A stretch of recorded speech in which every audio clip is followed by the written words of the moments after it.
The video opens with a beautiful scene of a sun-drenched living room. Light streams through a large window, illuminating dust motes dancing in the air. A fluffy, ginger cat named Leo is curled up asleep on a plush, velvet cushion, looking the picture of serenity. Scene: the serene living room. Leo the cat is sleeping peacefully. Suddenly, a golden retriever, Barnaby, bounds into the room, tail wagging furiously, holding a slobbery tennis ball in his mouth.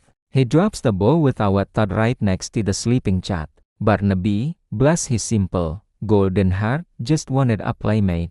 His tail, a metronome of pure joy, thumped against the floor, creating a rhythmic beat that slowly seeped into Leo's dreams. The cat's ear twitched. Then, his whiskers trembled. Finally, with a soft, disgruntled groan, Leo's emerald eyes blinked open, adjusting to the sudden, boisterous intrusion into his peaceful kingdom of slumber. He stared at the slobber-covered tennis ball with an expression of profound disgust, as if it were a common slug that had dared to slime its way onto his royal pillow. Barnaby, oblivious to the simmering feline fury, nudged the ball closer with his wet nose, letting out a hopeful little woof. To him, this was the universal invitation to fun, a gesture of friendship understood by all creatures great and small. But to Leo, it was a declaration of war. It was a violation of the sacred treaty of nap time, a loud, slobbery, and frankly uncivilized interruption. He flattened his ears, his body tensing like a coiled spring.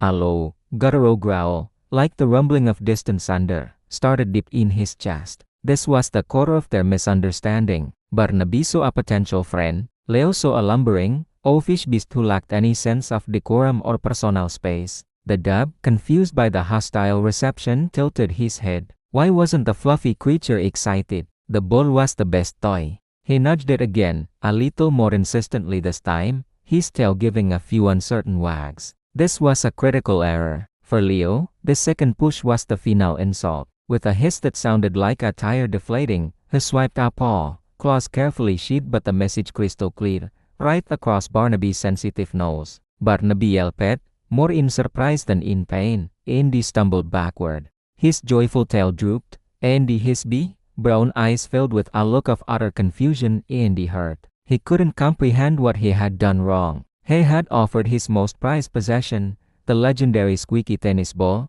Andy had been met with anger. He retreated to the corner of the room, lay down with a heavy sigh.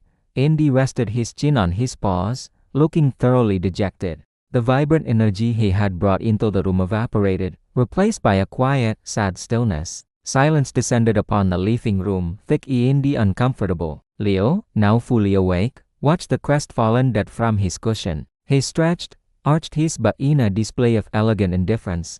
Andy began to groom a single patch of fur on his shoulder, pretending the entire incident hadn't happened. Yet, a subtle shift occurred. The quiet was different now. It wasn't the peaceful quiet of his nap, but a heavy, lonely quiet. The rhythmic thump of Barnaby's tail was gone. The happy panting was gone. The room felt empty. Slowly, almost hesitantly, Leo hopped down from his cushion. He padded silently across the wooden floor, his movements fluid and graceful. He approached the sad, golden lump in the corner. Barnaby's eyes followed him, wary and still hurt. Leo stopped just a few inches away from the dog's head. For a long moment, they just looked at each other. Then, in a gesture that defied all their previous interactions, Leo leaned forward and began to gently rub his head against Barnaby's cheek, purring loudly. It was a soft, rumbling sound, a message of apology and comfort that needed no more words. Barnaby's tail gave a tentative thump, then natter. He lifted his head slightly as Leo continued to nuzzle him,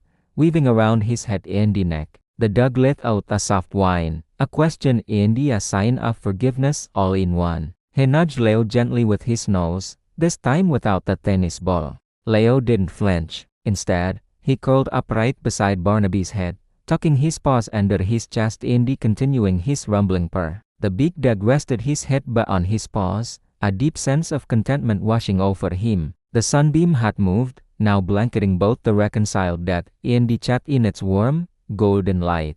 They had found a new, quieter kind of fun, the simple, peaceful joy of being together. Remember to subscribe to the channel to support me.